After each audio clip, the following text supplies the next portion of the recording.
In this video tutorial, we're going to create a mail merge using Microsoft Word and Microsoft Excel. To begin, we click Mailings from the tabs at the top of our screen. Then we click Start Mail Merge. I can create the mail merge manually by choosing one of the options here, but for this exercise, I'm going to let it walk me through step by step. The first question that it asks is, what kind of a document am I going to be working on? In this case, I'm going to be creating labels, but I could just as easily be printing envelopes or sending an email message. So it says, okay, let's get started on this document. Next item is, what is the format? What is the label shape that we're going to be using? And I'm going to click on Label Options, and it will open a variety of options to me. First item I choose is the manufacturer, and in this case I'm using Avery. That's a very common form.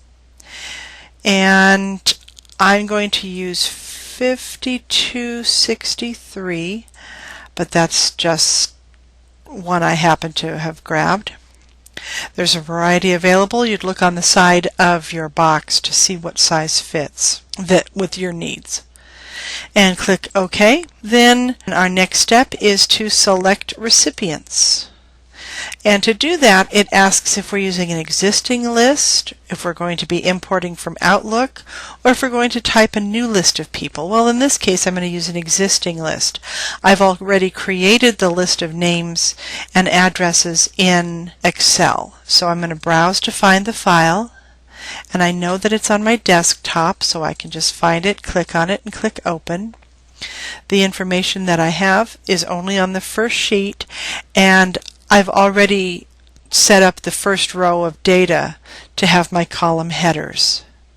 So I click OK, and it'll give me a preview of my information. So I have my last, first, address, city, state, and zip code available to me. In this case, I want to modify, and I don't want to include Newt Rockney, so I just click on him and he's removed from my merge list. Let's click OK, and we've now imported our list of people that we're going to be working from. Our next step is to arrange our labels. So we click on that so we can start working on arrangement. Now I can go in and I can click on Address Block, and it will automatically drop in all of the pieces that I need in the format that is wanted by the post office. And then I can update my label and preview them and see how they look. If I prefer to have more control, then I can go in and I'm going to take my address block out and update my labels. And I'm going to go in and manually import each piece that I want in that label. So first, name, last name, address, city, state, zip. I might also choose to use this more items section if I'm adding additional content, some piece that isn't included in a standard address block.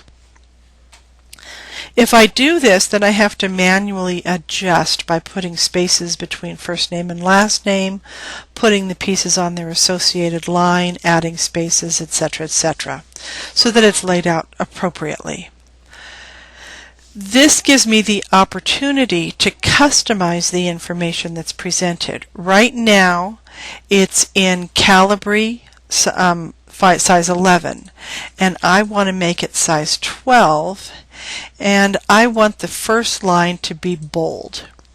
When I've got that set up the way I want, I click on Update All Labels, and it will automatically transfer to all the labels in my mail merge. Next, I can preview my labels to see how they look. Okay, I like that much better. Let's go back and make one more change to our labels. So let's click Previous, Arrange Labels, and I'm going to be on Mailing. I want to add a rule to my mailing, so I'm going to come here and I'm going to skip a couple of lines so that it's out of the way, and I'm going to click on Rules, and I want an if then else, and this would work for any of the different rules. It's the same general idea. And in this case, if the last name is equal to mouse, let's insert the text, I love Disneyland. And otherwise, we'll put in, let's go to Disneyland. Okay.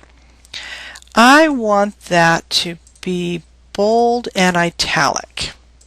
And then I'm going to update my labels. You have to do that each time you make a change so that it knows that whatever is done in this first setup label is continued with each additional label.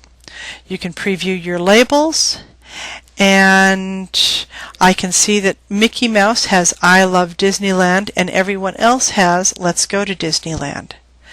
Next, we'll complete our merge, and then we can edit and view individual labels. We want to view all of them because there's not that many. So we've got each person with their Let's go to Disneyland. As we go down, we've got Mickey Mouse with I love Disneyland, and all of the pieces are in place. And this concludes our video tutorial for MailMerge.